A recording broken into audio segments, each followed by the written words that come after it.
this is not a big surprise, but I went record shopping this weekend and I bought a lot of 45s.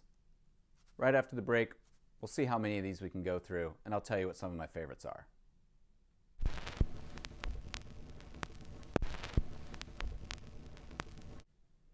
Okay, so like I said, this weekend I went record shopping. I was able to get out both Saturday and Sunday, and I just had this real itch to go digging for 45s. Now, a lot of people just skip 45s, and that's fine, but over the last couple years, especially as LP prices have gone up, and it's just gotten harder and harder, I think, to kind of take a risk on albums that you're not sure about. You know, like if you're really going to like the whole thing and you're paying $35, $40 or more. 45s for me are just a fun way. I don't know. They're like the audio baseball cards for me. It's like, a buck a piece, and, you're taking a risk on hearing some songs that you may have never heard before. And that was definitely the case this weekend. And this actually, I'm not sure how many are in here, and I don't know that we'll get through all of these, but there's more back there that I picked up as well. But I don't know. Like I said, they're a buck a piece, and I always like to take a risk on songs that I've never heard of from artists I've never heard of when I'm picking up 45s. And obviously, as you'll see, there's just some classics in here too that I always think are fun to have. And, especially when I'm DJing, it's always fun to have 45s. They're easy to carry. I can just haul them along easily enough, not have to lug a whole, case of records just to play one song off the record. Anyway. Here's some of my favorites. This is the first, and it's by a group called the Electric Ladies, and it's King Kong. And this is a promo copy on Mainstream Records. So there is a stereo side and a mono side. I think I got that backwards, stereo, mono. And this, I really enjoyed listening to this song. It's the same song on both sides. It comes in with this insane, like, psychedelic guitar solo sort of sound, and then out of nowhere these great like female voices come in singing King Kong, and it's just a great song. It's got like a psychedelic soul sound to it, and I've listened to this over and over and over. So this is not on streaming services, but I found it on YouTube. Go check it out. The Electric Ladies doing King Kong. I gotta figure out a system here, so I'm winging it. Here's another good one. Laura Lee's "If I'm Good Enough to Love, I'm Good Enough to Marry." You can't go wrong with that title. And here's another great one.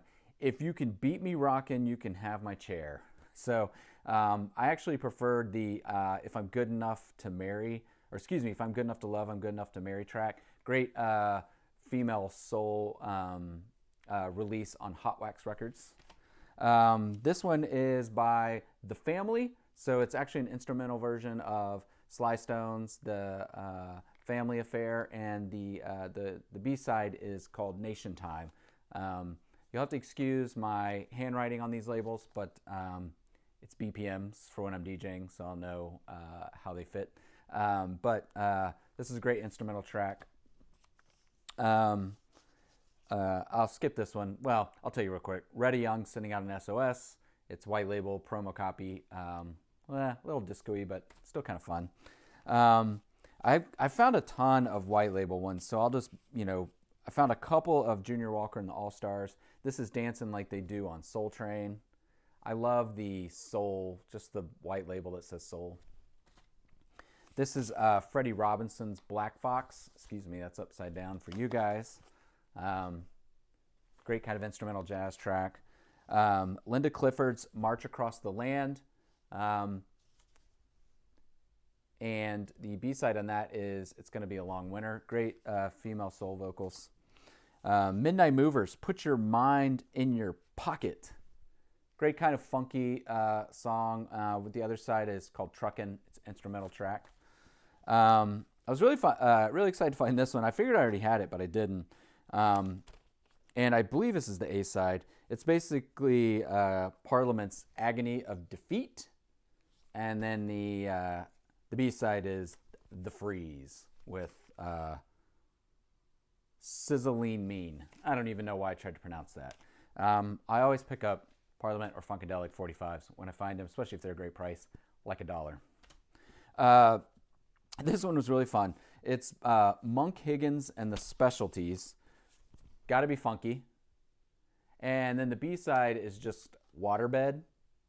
And they're mostly instrumental tracks, but they have female vocals basically singing like the song titles.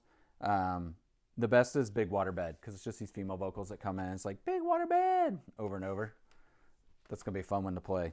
Another Laura Lee 45, Crumbs Off the Table with You've Got to Save Me. Crumbs Off the Table is my favorite track on that one. I also found this REM 45, which the A-side is Supernatural, Super Serious, and then the B-side is Airline. And I think this is from their last album release, which I'm spacing on the name of now. Actually, it's right here. I think this is from Accelerate. Yeah, it is, because I'm looking at the song titles now. I actually really like this REM album, and if it turns out to be their last ever, which probably will, I don't know. To me, it just had a lot of spunk to it. It was like a rock album for REM, and if you're going to go out with a bang, right? This is kind of cheesy, but I got Gets Gilberto's The Girl from Impanina. I thought it'd be fun just to have to kind of like really just listen to stereo gear, see how it sounds. It'd be a good track for that. Tommy Young, Everybody's Got a Little Devil in Their Soul. And Do You Still Feel the Same Way? Great female vocals. Do You Feel the Same Way is more of a ballad. Devil's a little bit more up-tempo on Soul Power Records.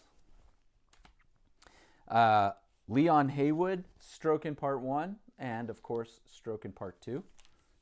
Great kind of funk song, funk instrumental.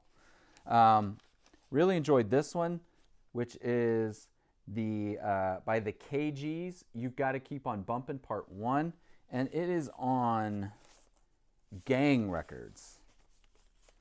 So, again, kind of a sucker for those white label promo copies.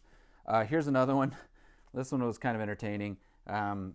Calvin Arnold's I'm Your Friendly Neighborhood Freak. This is a great upbeat song. I think people enjoy it when I spin it, but some people may not like the lyrical content so much. This one is really cool. Rough and Ready is the artist, and Bump and Wind and Music Man. And this is off Rhythm Records. So I'll show you this label.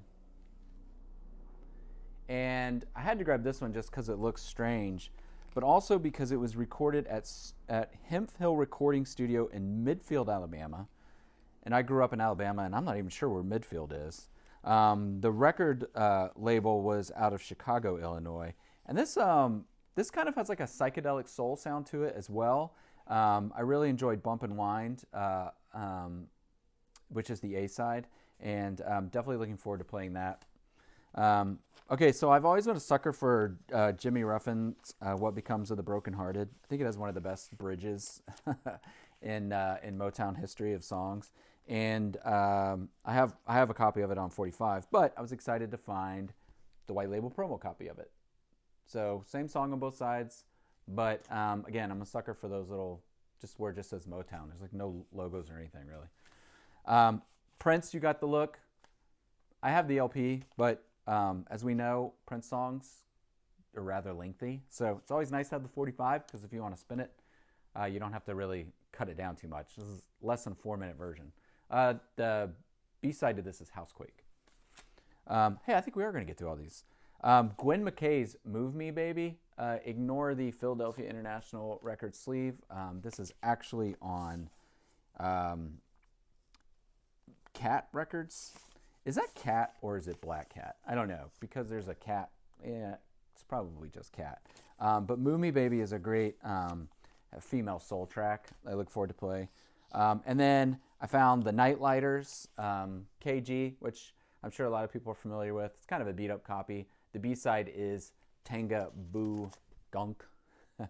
Fun instrumental jam to spin. And, okay, so guilty pleasures, whether you have them or not, who cares? But I have sort of been obsessed with one Bee Gees song recently. Not the Bee Gees, just one Bee Gees song. And It's Love You Inside Out. And I actually found a super clean copy for $1, still in the label sleeve. And I don't know what it is about this song. It's got this weird intro with sort of these like Eastern-esque like instruments that come in before it gets really funky and the guys just start singing in the usual way. One of the highest notes ever hit, I think, during the bridge. But it's just a fun song, and what I'm really looking forward to is figuring out how to drop this into a DJ set without being cheesy. Is that possible? I don't know. Anyway, this is just some of the ones I grabbed. There's some more in the box back there, but hope you enjoyed me going through these pretty quickly. Please let me know if there's any songs in there that you'd like to hear that you can't find. Most of these are in streaming services, but if you can't find them on there, they're available on YouTube to go check out and listen. So hope you enjoyed this today. Thanks for watching.